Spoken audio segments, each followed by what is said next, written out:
Estamos ya en ABC Noticias, muchas gracias por acompañarnos. El día de hoy tenemos una entrevista especial, tenemos la visita del senador de la República, Javier Correal, con quien vamos a platicar sobre un tema fundamental en la vida de nuestro país, una serie de reformas a leyes que se están ahorita programando en el Congreso de la Unión, Cámara de Diputados, Cámara de Senadores. Bienvenido, Javier, como siempre, al estudio del Canal 28. Muchas gracias, Sergio, por la invitación. Para mí también es un gusto estar aquí.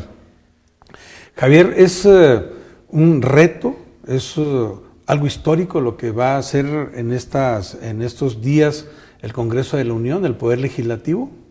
Pues mira, realmente sí estamos ante una época de mucho trabajo, de muchos retos, de muchos desafíos en materia legislativa, porque buscaremos llevar a la ley secundaria, a las leyes reglamentarias, las recién aprobadas reformas constitucionales que han tocado diversos ámbitos y muy importantes de la vida del país y para beneficio de los ciudadanos. ¿Sobre qué tema van a legislar, Javier? Así sobre telecomunicaciones, sobre anticorrupción.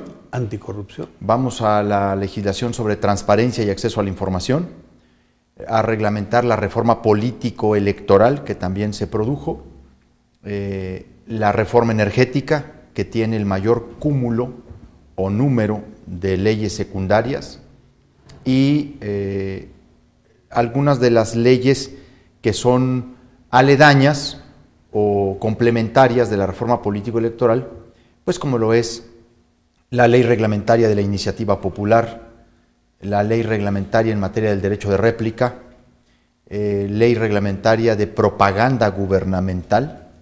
Acabamos de aprobar la ley de consulta popular, la reglamentaria. Es un paquete muy amplio.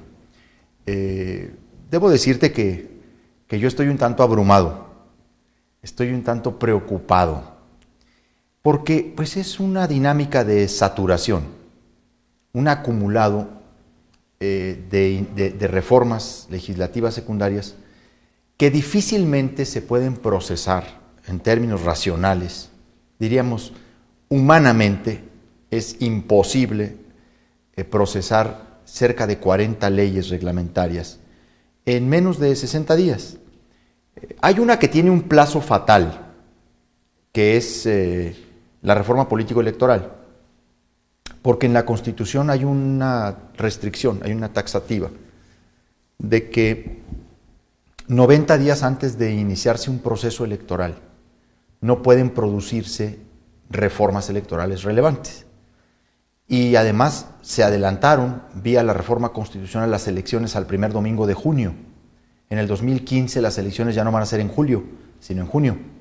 Eso nos movió el calendario. Entonces el Congreso tiene a más tardar para sacar estas reformas en materia político-electoral finales de mayo, vamos a decir así. Todas las demás también tienen plazo, pero bueno, el Congreso a veces se da también sus tiempos, es laxo en sus propios periodos legislativos. Yo digo que hay que tomar las cosas con más calma, sobre todo en asuntos tan profundos, tan de hondo calado como es una reforma energética, que tiene cerca de 27 leyes reglamentarias, y en donde están los detalles, las formas de asignación de los contratos, las funciones de las autoridades reguladoras, todos estos mecanismos por los cuales se va a permitir la exploración y explotación directa a los extranjeros de hidrocarburos. Entonces hay una sobresaturación. En esa dinámica pues se cometen muchos errores, pero también se meten muchos goles, porque los agentes económicos poderosos, los grandes poderes fácticos, tanto económicos como políticos que fueron afectados por las reformas, pues van a tratar de reinsertar en la legislación secundaria algo de sus intereses afectados, o van a tratar de diluir o disminuir algunas de las figuras de las reformas constitucionales. Este es el reto mayor que tenemos. ¿Qué tanto influirán estos poderes fácticos, estas presiones empresariales al interior de lo que decida el Poder Legislativo? ¿Sí hay un riesgo de que influya en la conducción de un sentido u otro? Sí, por supuesto que sí, son actores muy relevantes que tienen una gran influencia y son transversales a todos los partidos. Pero ¿cómo convencen? Es decir, ¿llegan y le dan la palmadita o hay algo más? No, pues hay un intercambio de favores, de beneficios. La televisión, por ejemplo, los grandes conglomerados de telecomunicaciones y radiodifusión, pues ofrecen la cobertura informativa, el buen trato. Todo el mundo quiere ahí ser algo después del Senado, ¿no? Gobernador o diputados o presidentes municipales o presidentes de la República. Como ser una estrella dentro del canal de las estrellas. Una estrella más dentro del canal de las estrellas. Y bueno, pues los apantallan con ese discurso que es muy mediático y para perspectivas o mirajes medios, pues es muy rentable ese tipo de cosas, ¿no? Pero también en otras materias como en la energética o como en la reforma financiera o fiscal, pues también está de por medio la relación con el propio gobierno o con las grandes inversiones futuras o eventuales al país, pues en términos de pues hasta colocación de personas en esas empresas, en fin, hay un intercambio, pero además los intereses están metidos en el propio Congreso. O sea, hay senadores y diputados orgánicos a los intereses de esas empresas. O sea, el fenómeno de la telebancada es una realidad en el Congreso. Hay miembros de la telebancada, obviamente la mayor está en el Partido Verde, pero hay en el PRI, en el PRD, en el PAN, gente que trabaja para esos intereses. Diputados, senadores que están ahí específicamente para defender los intereses de las televisoras.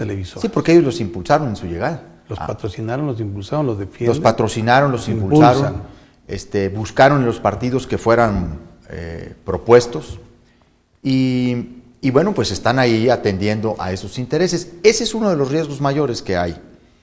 Por eso es tan importante que la gente en este proceso que viene esté muy al pendiente del desempeño de sus legisladores. ¿Qué hacen los diputados? ¿Qué hacen los senadores? ¿Cómo votan las reformas? ¿En qué sentido emiten su voto? Por ejemplo, ¿a qué intereses están respondiendo cuando votan un dictamen? A veces esa mirada, esa luz, claro que sirve. Te pongo un ejemplo. La semana pasada discutimos y votamos la ley reglamentaria de consulta popular. La minuta de la Cámara de Diputados venía con un gran chanfle, como se dice.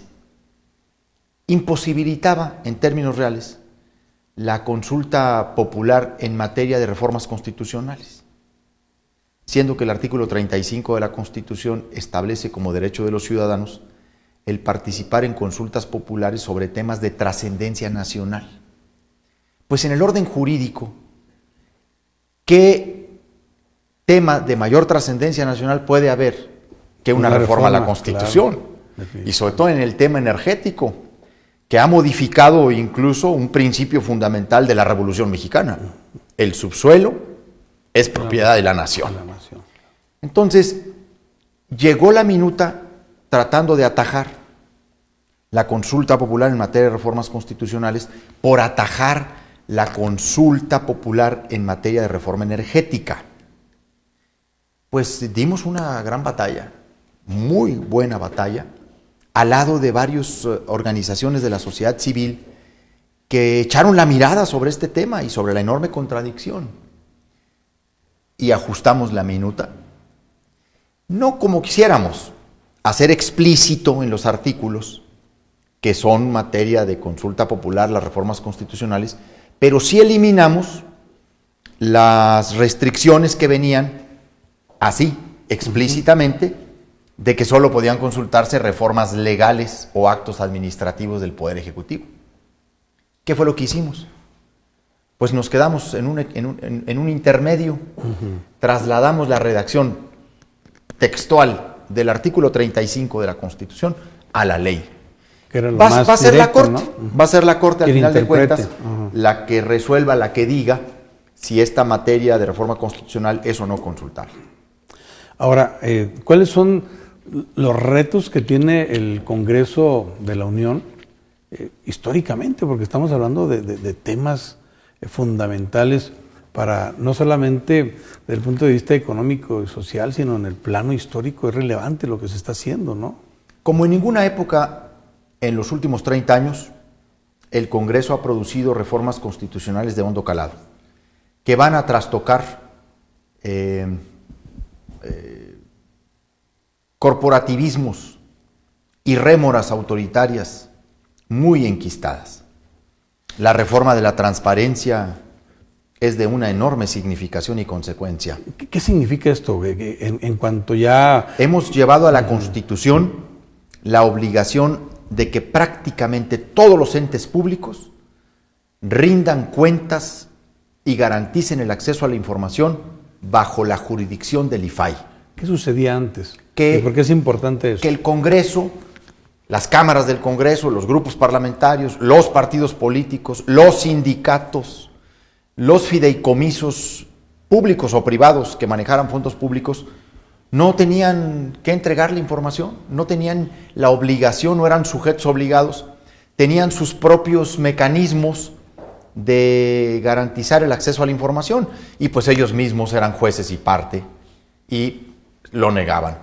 Hoy se duplicó el número de sujetos obligados y se ha hecho del IFAI, del Instituto de Acceso a la Información Pública Gubernamental y Protección de Datos Personales, un organismo nacional que va a ser el garante del derecho a la información y que va a tener jurisdicción y competencia sobre el propio Congreso de la Unión, sobre los grupos parlamentarios, sobre las cámaras del Congreso, sobre los sindicatos, sobre los partidos políticos.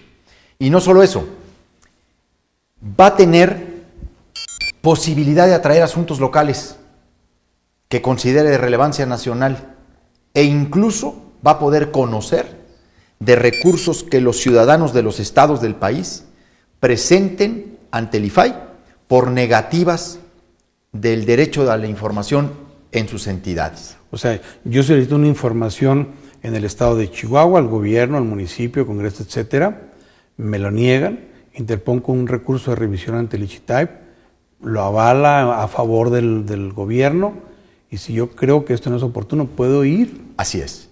Hemos hecho del IFAI la última instancia y definitiva en materia de acceso a la información. ¿Esto responde a qué? Pues a que hemos visto cómo este derecho de acceso a la información ha tenido una involución en los estados, porque estos órganos han terminado a modo de los gobernadores en turno, que vía el control que tienen del Congreso, han conformado órganos para sus objetivos, para su protección, y no para el pleno ejercicio de este derecho. Entonces vía el Congreso porque ahí es donde se nombra a los integrantes, a los comisionados, a los que participan. Así es. Bueno, hoy mismo el estado de Chihuahua vive un escándalo en esta materia. Está absolutamente documentado e incluso señalado por un juez federal el desasiado proceso que se usó para nombrar a 2 comisionadas propietarias y 5 suplentes en la renovación parcial del ICHITAIP, porque no solamente no se fundamentaron y motivaron las razones para elegirlas, sino porque está demostrado además que incumplieron varios de los requisitos señalados por la convocatoria. Este proceso fue un desaseo porque pues fue orientado a halagar la voluntad del gobernador del estado de Chihuahua, como lo hacen otros partidos en otros estados que gobiernan, porque hay una tentación de los gobernadores por asumir el control de sus entidades, ¿no? Como la vivimos aquí en Chihuahua, en donde el gobernador pretende abarcarlo todo, controlarlo todo, en donde hay un estilo personal de sustitución incluso de los poderes del Estado. Mira lo que acabamos de ver el pasado 28 de febrero, esta elección del nuevo presidente del Tribunal de Justicia del Estado de Chihuahua, la salida de Vázquez Quintero, la renuncia forzada de Alberto Vázquez Quintero, presidente del tribunal, que por motivos personales renuncia a ser presidente del tribunal, acto seguido se va a su sala penal en Ciudad Juárez. Y luego la entrada emergente de José Miguel Salcido, en una votación unánime, un día que Chihuahua debiera registrar como el día de la abyección del Poder Judicial al gobernador del estado, que ha sido claro el proceso de imposición de una personalidad como la es la de Salcido, más allá de lo que podamos opinar en lo personal sobre Salcido, sobre su biografía personal, el hecho mismo de que él se preste a ser una pieza del gobernador del estado en el Poder Judicial es un signo ominoso, es un signo vergonzoso del deterioro político y democrático que vive Chihuahua. Y esto se ha trasladado a otras áreas.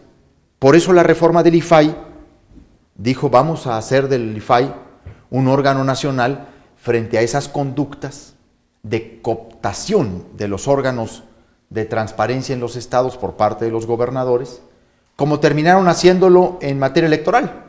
Por eso también la reforma constitucional hizo un INE, un órgano electoral nacional. Ahora resulta que habrá un órgano central que organizará todas las elecciones en México, las locales y las federales. Parece que los gobernadores se han convertido en los enemigos de la democracia, ¿o qué está sucediendo? Pues que han entendido mal su llegada al poder. Creen que la constancia de mayoría es un título de propiedad del Estado. Se comportan como virreyes, en el mejor de los casos, en el peor como caciques de viejo cuño, con un estilo rupestre, facciosos además, de un estilo absolutamente faccioso. Con patente de corso, ¿no? Sí, creen que pueden controlarlo todo, pues es que tienen además los recursos para hacerlo.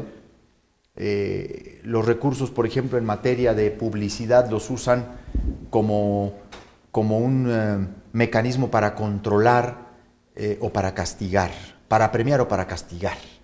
Los recursos que son de todos los ciudadanos y que debieran estar sujetos a criterios de transparencia, de equidad, de pluralidad, de estímulo al derecho a la información, así se concibe los recursos en materia de difusión como un apoyo del Estado al derecho a la información, son usados fundamentalmente para apoyar a los que se portan bien y se los quitan castigando a los que se portan mal. Eso pasa en Chihuahua, eso pasa en el gobierno de César Duarte. Vemos además un endeudamiento irresponsable. Es increíble que nuestro Estado haya llegado, Sergio, a los niveles de endeudamiento que han sobrepasado a estados como Coahuila y como Michoacán. Si eso nos lo hubieran dicho algunos años, no lo hubiéramos creído. Chihuahua tiene en términos netos un endeudamiento de 41,487 millones de pesos. Somos el tercer estado más endeudado de México. Y esto es fruto también de lo mismo, ¿no? Y frente al argumento que da el propio gobierno del estado a través de sus áreas de Hacienda, decir, este no es el endeudamiento de Chihuahua. Nosotros debemos acá como 18,000 millones de pesos, sí, porque el otro endeudamiento tiene que ver con bonos carreteros y no con respecto a afectaciones a las partidas federales. ¿Tú cómo contemplas esta explicación? Yo solo te doy un dato. El informe es de la Secretaría de Hacienda y Crédito Público. Los niveles de endeudamiento de las entidades es un informe que realizó la Secretaría de Hacienda y Crédito Público. Y esa es la deuda localizada en Chihuahua. Bueno, si Duarte quiere aclarar los términos de su endeudamiento, pues se lo tendrá que hacer al secretario de Hacienda, Luis Videgaray, que es miembro de su propio partido. Y de alguna manera, dentro de esta legislación, ¿se trata de regular esto de los préstamos sin control? Hay una ley, hay una reforma ya emitida en materia de endeudamiento público que establece límites y mecanismos para garantizar estos endeudamientos. Obviamente, todos estos procesos que se han dado en Chihuahua pues, han sido anteriores a la emisión de la nueva legislación, porque la verdad de las cosas es que es en este sexenio donde se ha contraído el mayor endeudamiento y, por cierto, en contrataciones muy caras. La de Chihuahua no solamente es una deuda alta en su monto, es una de las deudas contratadas con los precios más caros del país. Así está calificada. ¿Con los intereses más caros? Intereses más caros. Ajá. O sea, los niveles de contratación es a partir de los intereses que se pagan. Claro. Y bueno, la pregunta fundamental que nos tenemos que hacer, ¿dónde están estos 41,000 millones de pesos? Pero, Javier, ¿no tenemos diputados del PRI, del PAN, del Verde, del PRD, que son los que auditan y que nos deben de decir a los chihuahuenses dónde está ese dinero? Pues mira, en realidad en el Congreso del Estado la presencia del PAN ha sido cada vez más marginal. Hemos tenido muy pocos diputados desde hace ya varias legislaturas. Pues el PRI es el que controla la legislatura. Y para acabarla de amolar, en algunos de estos tramos, ha contado con algunos diputados del PAN. Sí, porque ellos han apoyado los préstamos. Y con algún silencio también de los dirigentes. Y eso se constituye pues en uno de nuestros principales deterioros ante la opinión pública. Porque el PAN ha sido aliado de estos endeudamientos. En algunos de los tramos del endeudamiento ha sido aliado porque ha entrado en esta dinámica de intercambiar votos en el Congreso del Estado por recursos para los municipios panistas. Esta fue una de las explicaciones que, por ejemplo, a mí en alguna ocasión me dio el dirigente estatal Mario Vázquez, ahora con licencia, y algunos funcionarios del gobierno de Delicias con Mario Mata, diciendo pues que habían tenido que entrar en una negociación para intercambiar la aprobación de lo que le llamaron la bursatilización a cambio de recursos para el municipio de Delicias. Yo creo que ese es un error brutal, gravísimo, haber entrado en ese tipo de cosas, porque nada compensa una cosa con la otra, y además la otra es una obligación del gobierno del Estado. Lo que pasa es que, conscientes de que estamos ante un gobernador con un espíritu muy faccioso, muy partidista, pues no quieren arriesgarse a perder recursos los municipios, porque además los municipios pues están en condiciones también muy débiles en cuanto a ingresos propios. Pero realmente es una pena el deterioro que vivimos en el estado de Chihuahua, en muchos ámbitos de la vida social, política, cultural. Acabo de encontrarme con un joven historiador de nuestro estado que ha producido infinidad de textos de la revolución en Chihuahua, que ha generado una visión crítica, incluso desmitificadora, de Pancho Villa, ¿verdad? De Pancho Villa y de algunos de nuestros revolucionarios, Rey de Cel, Mendoza. Me ha contado el viacrucis que vive para poder seguir publicando y para hacerse paso en términos de las publicaciones del Echicult. Pues porque como en Chihuahua ya no solamente es oficial la religión católica, toda vez que Duarte consagró al Estado al Sagrado Corazón de Jesús, también hay una historia oficial por decreto, en donde Pancho Villa, héroe de mi simpatía, pero a los revolucionarios hay que verlos en sus luces y sombras. Claro. También se le quiere decretar una pureza por decreto. Me platica este joven historiador, muy agudo, pues todo cómo hasta de los actos en donde él va a participar, terminan vetándolo, terminan censurándolo, porque el gobernador no quiere escuchar voces disidentes de la biografía de Pancho Villa. Digo, es de vergüenza que lleguemos a esos niveles. Cuando a mí me dicen, oye, ¿cómo está con relación a otros gobernadores? No, bueno, Patricio es de niños, para lo que estamos viviendo ahora. Javier, si me permite, damos una pausa. Sí, con mucho gusto. Regresamos en un segundo. Estamos en ABC Noticias.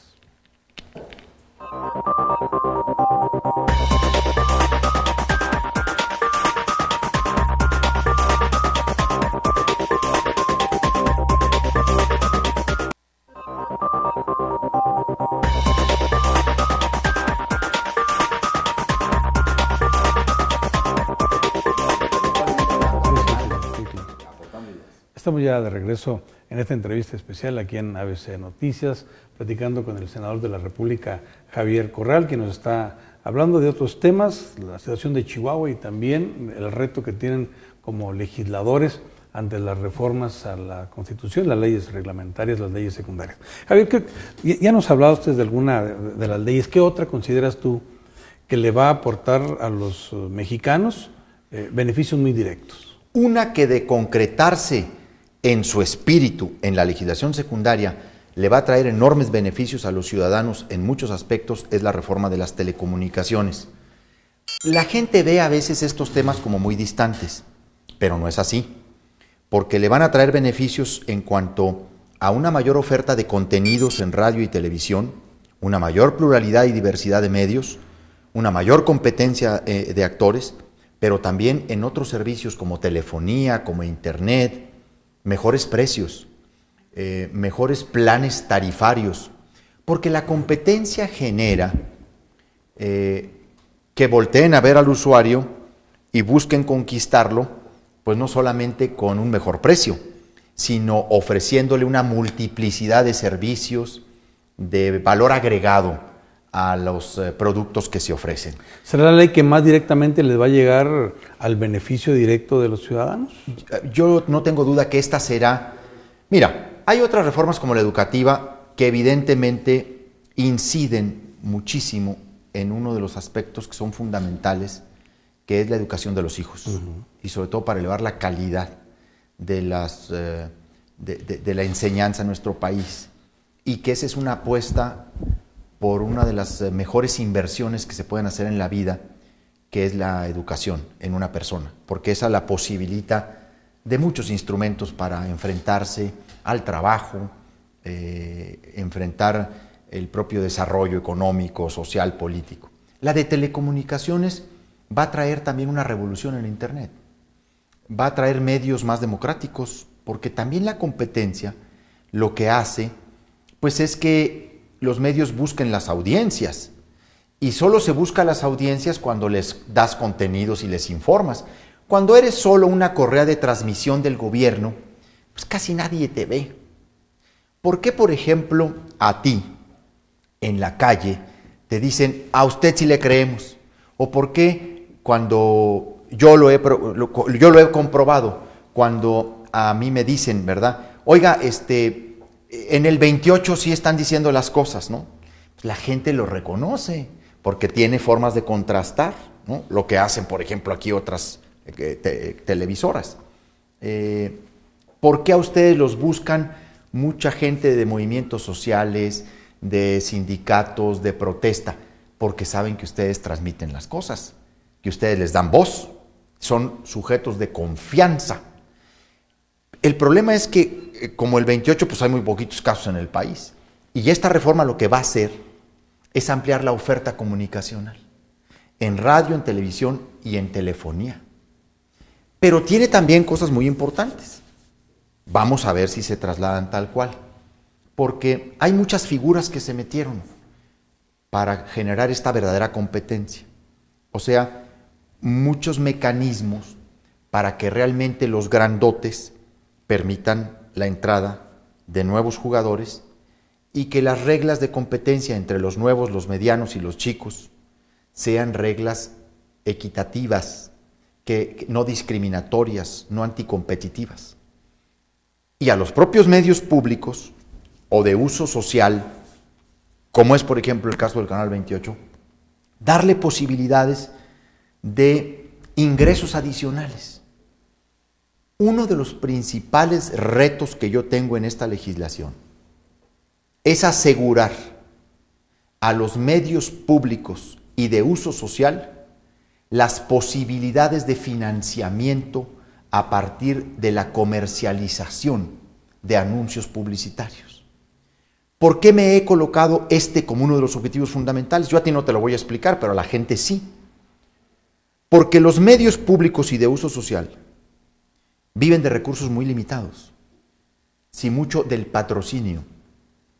Necesitamos garantizarles estas fuentes de financiamiento para asegurarles su libertad y que no estén dependiendo solo de fuentes oficiales o institucionales. porque es ahí donde los ahorcan, porque es ahí donde los presionan. Entonces necesitamos que la legislación secundaria sea congruente con lo que la reforma constitucional dice. ¿Y qué dice la reforma constitucional? En uno de sus artículos transitorios. Dice que la ley garantizará fuentes y mecanismos de financiamiento a los medios públicos y de uso social. No dice que hay que prohibirles ni restringirles, dice que hay que procurarles. Y garantizarles mecanismos de financiamiento. Es en ese objetivo en donde está la posibilidad de que los ciudadanos tengan medios más democráticos y más libres, porque la participación ciudadana verdadera depende de que la gente tenga información objetiva, análisis, información, juicios. Si no, la gente no puede participar. Claro. Yo quiero decirte que la represión que ha sufrido el Canal 28, el 80% yo creo que ha sido a través precisamente de la manipulación de los presupuestos a este medio. Claro, porque en cuanto tocas al presidente municipal, al gobernador, al rector, al presidente de la República, con una visión crítica, pues como se sienten dueños del dinero de la gente, dicen, a este ya no le des publicidad o redúcesela. Ahí es donde está el gran tema de regular la propaganda gubernamental. Fíjate, con Marco Quesada, nosotros fuimos críticos de muchas cosas que veíamos mal y actos de corrupción. ¿Y cuál fue la actitud, cuál fue la reacción del municipio?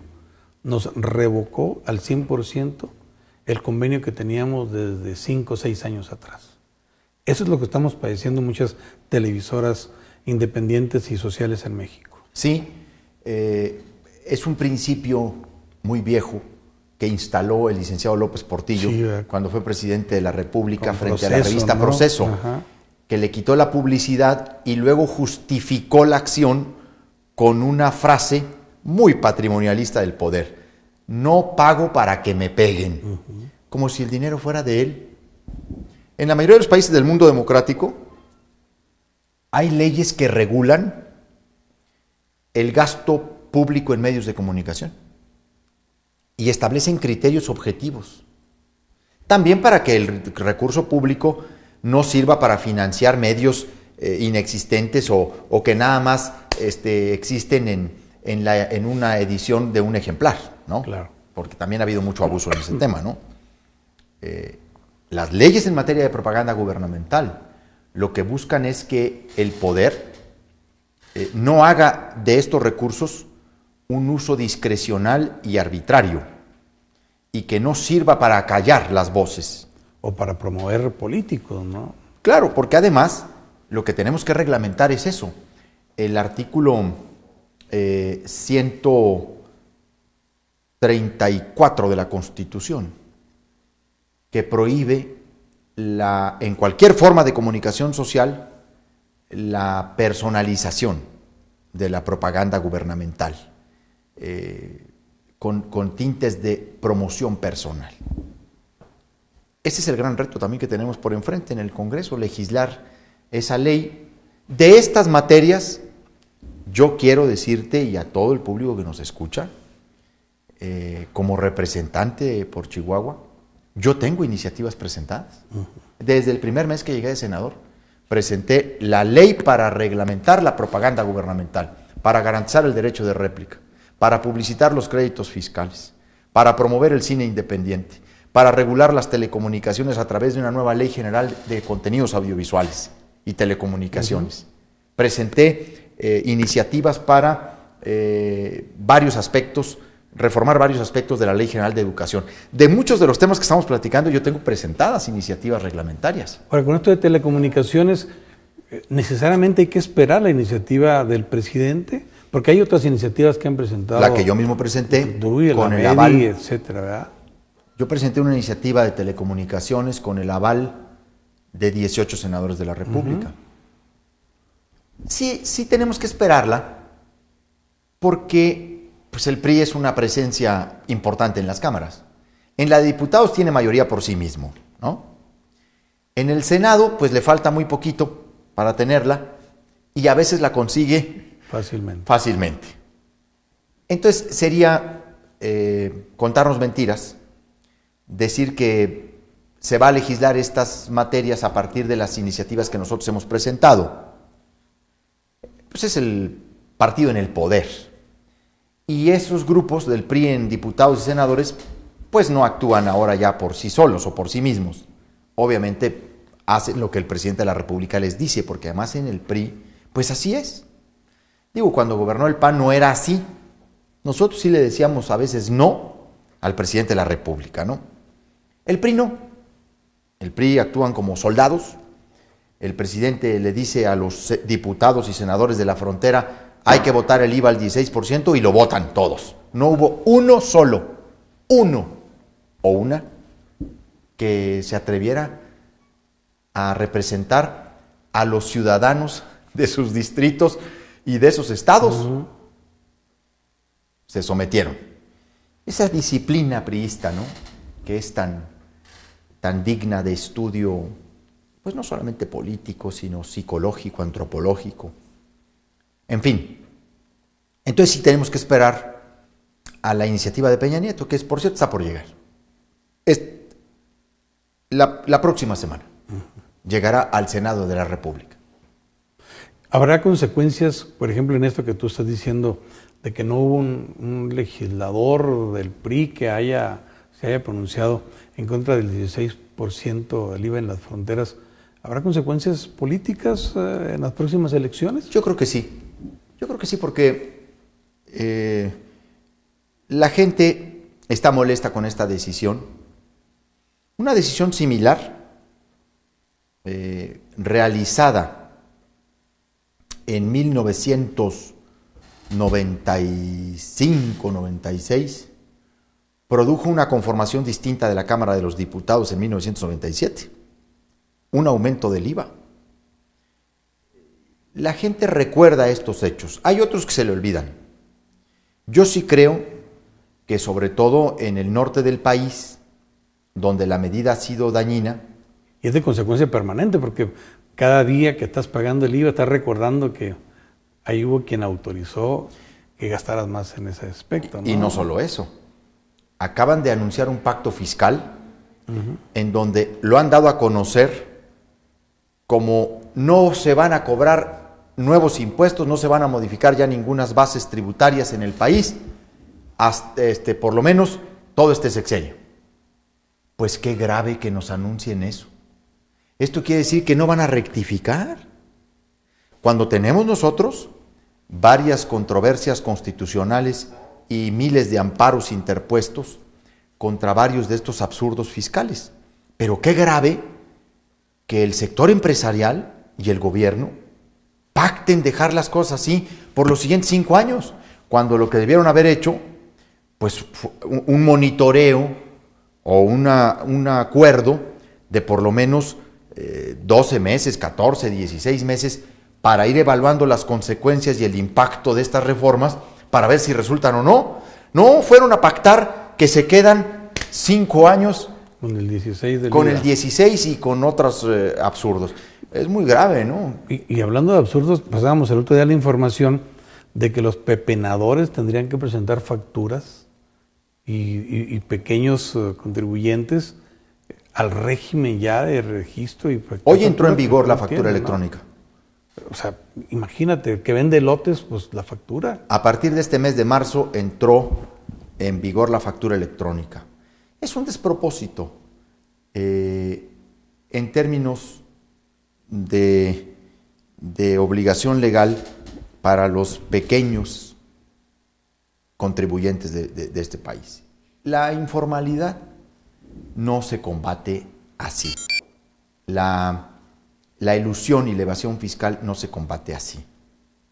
Se combate con medidas ejemplares de sanción y de penalización. Si tú llevas a un puestecito de lotes a la factura electrónica, pues lo estás llevando a una imposibilidad técnica, a un conocimiento que no tiene, a un acceso que le es negado. Yo creo que esto no va a tener los resultados que esperan. Pero el centralismo es, además de prepotente, muy ignorante de las realidades regionales. A veces Chihuahua está muy lejos del centro del país. Con toda la tecnología y los avances en los sistemas de información, por ejemplo, en el tema del IVA, son incapaces de reconocer las distintas dinámicas de consumo que hay entre la frontera sur de México y la frontera norte, claro, o entre el norte y el centro del país, y los mercados, cómo se compiten y cómo vamos y cruzamos al otro lado a buscarnos prendas más baratas, y sobre todo con un 8%, ¿no? En lugar de un 16%. Y luego viene la reforma energética de la ley. Yo creo que es el gran reto desde el punto de vista estructural económico en el país. Es la reforma económica más importante. Bueno, tú como sabes, yo esa no la voté a favor. Yo voté en contra. Tenía muchas preocupaciones entonces y ahora tengo más. De ver cómo se están cocinando las secundarias.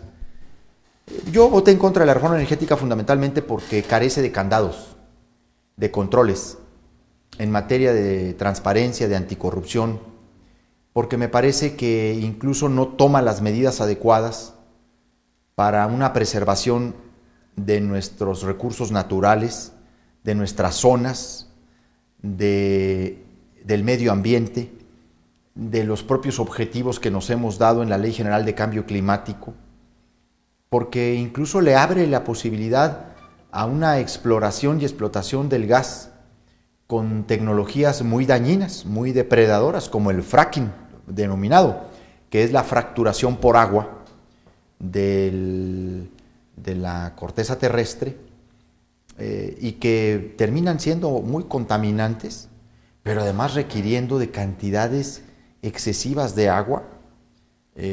Cada tiro de perforación de un pozo de shale gas, tiro vertical, requiere de cientos de millones de litros de agua, casi 200 millones de litros de agua.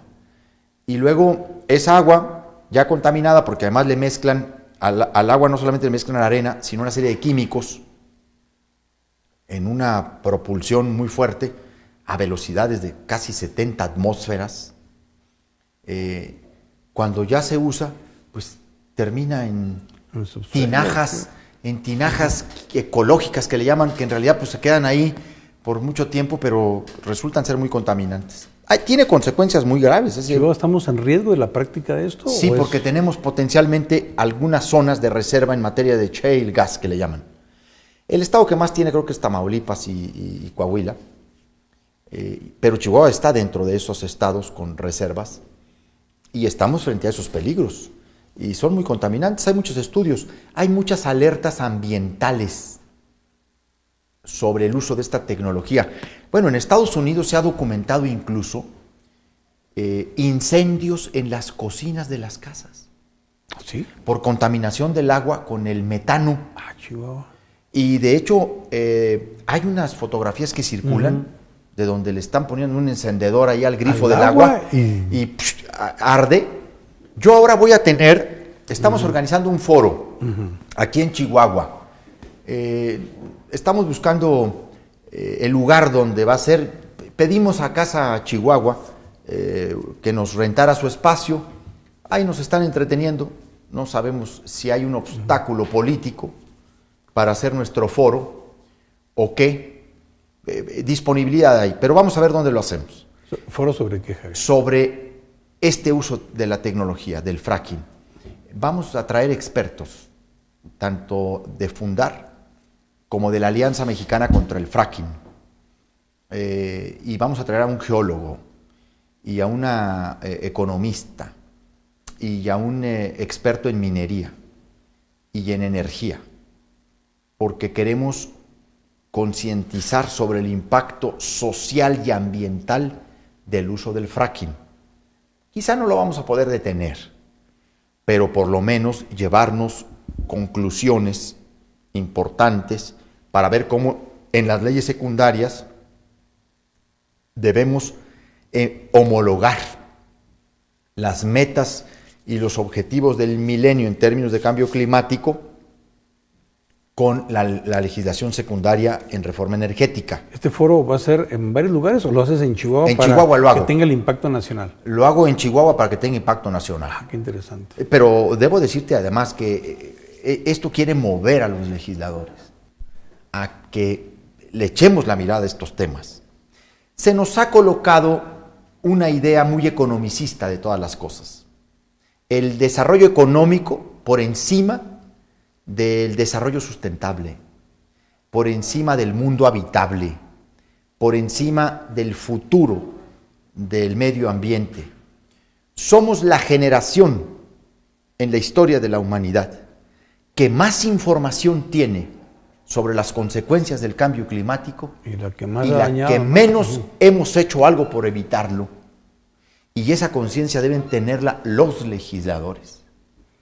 ¿Qué día es, Javier? El sábado 15 de marzo. Sábado 15 de marzo. A las 10 de la mañana. Estamos todavía pendientes de que nos diga la Casa Chihuahua si nos autoriza ese espacio. Si no, lo haremos en algún otro hotel o en algún salón, pero desde ahora llamo a la gente a que participe, a que venga, a que se entere de este foro y que nos ayude a generar conciencia con los legisladores, los diputados y los senadores por Chihuahua. Yo te quisiera pedir que nos autorizaras transmitirlo en vivo y no solamente aquí en Chihuahua, pues sino puentearlo en el internet para que otras gentes de otros estados, etcétera, tengan la oportunidad de verlo en vivo. Pues sería eso buenísimo porque entonces... Hay que hacer conciencia de estos temas, pues llegamos entonces a mucho más a auditorio. Claro. Me encanta la idea, claro, y te lo agradezco. Es un tema de gran interés. Va a suscitar un gran interés. Javier, el tema la hora se nos está terminando, nos quedan 3-4 minutos. ¿Qué quieres abordar que sea importante para cerrar esta entrevista? Bueno, pues yo debo decir que estamos en la tarea fundamental, en la tarea de legislar. Estamos en un momento clave de las reformas constitucionales, que son sus leyes secundarias. Es muy importante que la gente dé seguimiento a sus legisladores, que participe. Y la primera forma de participar es informarnos de los proyectos, de las posiciones, de cómo se vota. Estoy esencialmente en esa tarea, aunque también sigo desarrollando una actividad de carácter partidista. Estoy involucrado en la tarea de partido, sobre todo ahora que se abre un proceso de renovación de las dirigencias, tanto estatal como nacional, ¿verdad? del PAN. ¿Y cómo ves tú a los liderazgos, las candidaturas al PAN nacional y estatal? A nivel nacional yo creo que la competencia se reducirá a Gustavo Madero y a Ernesto Cordero. Yo creo que a nivel nacional Madero debiera continuar en un segundo periodo, que además va a ser muy corto. Tú estás apoyando a Madero. Yo he firmado este día mi adhesión por Madero, o sea, he otorgado mi firma para su registro y por lo tanto le otorgaré mi voto. El mío no es un voto incondicional a Madero, porque hemos platicado sobre los retos que tiene el PAN y le he comprometido a que con mejores condiciones de integración del nuevo Comité Nacional, realmente el partido investigue los señalamientos de corrupción que se han hecho al interior y que despleguemos una campaña en contra de la corrupción en donde se encuentre, en la madriguera donde se esconda. Yo creo que un regreso del presidente Calderón al partido por la vía de Ernesto Cordero no es ni oportuna ni conveniente. Muchos de los problemas que tuvimos nacieron en Los Pinos y sus adláteres y es un estilo que no necesariamente garantizaría la unidad, pero además nos haría muy vulnerables frente al gobierno de Peña Nieto. Y yo creo que Madero lo ha hecho bien. Yo creo que Madero logró avances institucionales, una reforma estatutaria muy importante que rediseñó órganos del partido, avanzó electoralmente, reconquistamos algunas capitales, ganamos la gubernatura de Baja California, crecimos en población gobernada por el PAN, pero además supo audazmente jugar una dinámica de negociación política en el llamado Pacto por México. Muchas de nuestras ideas están en la Constitución.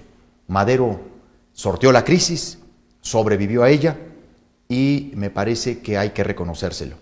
Para eso es la figura de la reelección, para estimular y premiar cuando hay un buen desempeño y para continuar proyectos exitosos.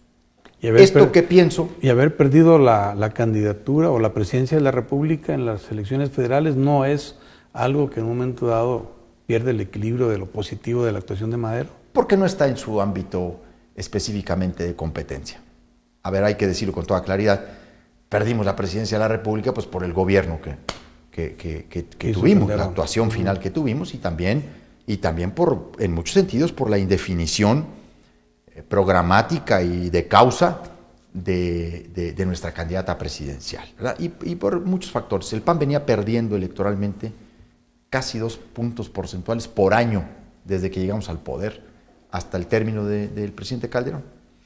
Esto que yo pondero a nivel nacional no lo veo reflejado en el Estado. Yo creo que aquí la reelección no es conveniente. Si me baso en los dos mismos principios, ¿para qué es la reelección en un cargo directivo? Reconocer el buen desempeño y darle continuidad a proyectos exitosos, pues en ninguno de los dos supuestos estamos en el caso de nuestro dirigente Mario Vázquez. Por eso yo he decidido apoyar a Ramón Galindo, un liderazgo muy superior incluso a sus competidores.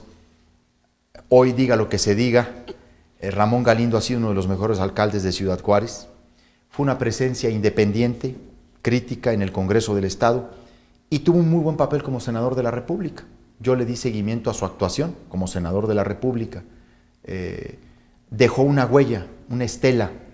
Es un legislador que se hizo presente y tiene un cariño por el PAN de hace muchos años. Hay quien dice que es impulsivo. Pues sí, sí es impulsivo, que ha cometido muchos errores. ¿Quién no los ha cometido en el PAN? ¿O quiénes no los hemos cometido en el PAN? Lo digo abiertamente. Yo detecto los errores de Ramón en un ámbito más del impulso, de la pasión, del momento. Yo no le tengo acreditadas conductas vulnerables de componenda con nuestros propios adversarios o de traición a nuestra cultura doctrinal, a nuestra moral política. Y esos errores yo los dejo pasar, los que son fruto de la pasión. Yo creo que el PAN tiene que volver a ser oposición en Chihuahua, tiene que ser un partido vinculado a los ciudadanos. Tenemos las mejores condiciones para recuperar la gubernatura del Estado. Crece la inconformidad social hasta en los miembros del propio partido del gobernador, pero el PAN no se pone a la cabeza, porque tiene largos silencios frente a temas muy importantes, e incluso lo acabamos de comentar, en algunos tramos del endeudamiento, ha estado ahí. Entonces yo sí creo que se requiere la renovación del PAN en el Estado. Yo estoy llamando a todos los miembros del partido en Chihuahua a votar por Ramón Galindo. Tiene además un excelente compañero de fórmula. La presencia de Arturo Fuentes Vélez como candidato a secretario general, pues es una garantía en muchos sentidos de una visión de recuperación del PAN, de rescate del PAN para devolvérselo a los ciudadanos. Arturo Fuentes ha sido calificado como uno de los mejores delegados federales de la Secretaría de Desarrollo Social en el país. No me acuerdo si el segundo o el tercero. Es un profesionista de una trayectoria intachable. Creo que van a ser una muy buena dupla y creo que el PAN merece un esfuerzo por darse otro desempeño. O sea, no podemos conformarnos con lo que tenemos por todo este rollo y esta campaña que se ha desatado de que puede regresar épocas peores. Que si no se vota por Mario, va a regresar Cruz Pérez Cuellar por la vía de Héctor Ortiz. Si esas fueran las dos únicas opciones, yo entendería que estamos ante ese peligro. Pero no estamos ante ese peligro. Hay una tercera opción, que yo llamo una opción para mejorar, que es Ramón Galindo, y a quien yo le he escuchado en estos días un planteamiento muy sólido, muy completo, de hacia dónde debe ir el PAN en Chihuahua. Pues Javier, yo te agradezco que nos hayas acompañado, como siempre, nos hayas informado, porque bueno, tienes la obligación de hacerlo, eres claro senador que sí. de todos nosotros, y qué bueno que sea a través del Canal 28, como los ciudadanos se enteren de lo que está pasando en el Senado y lo que tú estás haciendo en ese sentido? Pues yo trato de representar a Chihuahua con dignidad, con altura de miras. Busco que los chihuahuenses se sientan representados y aspiro a que algún día se sientan orgullosos de mi presencia en el Senado de la República, porque ese es el objetivo que tengo. Al final de esta historia, que se reconozca mi trabajo y ser reconocido como alguien que estuvo a la altura de la grandeza, de la historia y de la gente de Chihuahua. Pues como siempre, muchas gracias y muy interesados en este foro. Yo creo que va a ser muy importante que gracias nos coordinemos. Por eso. Gracias y gracias a ustedes por habernos acompañado.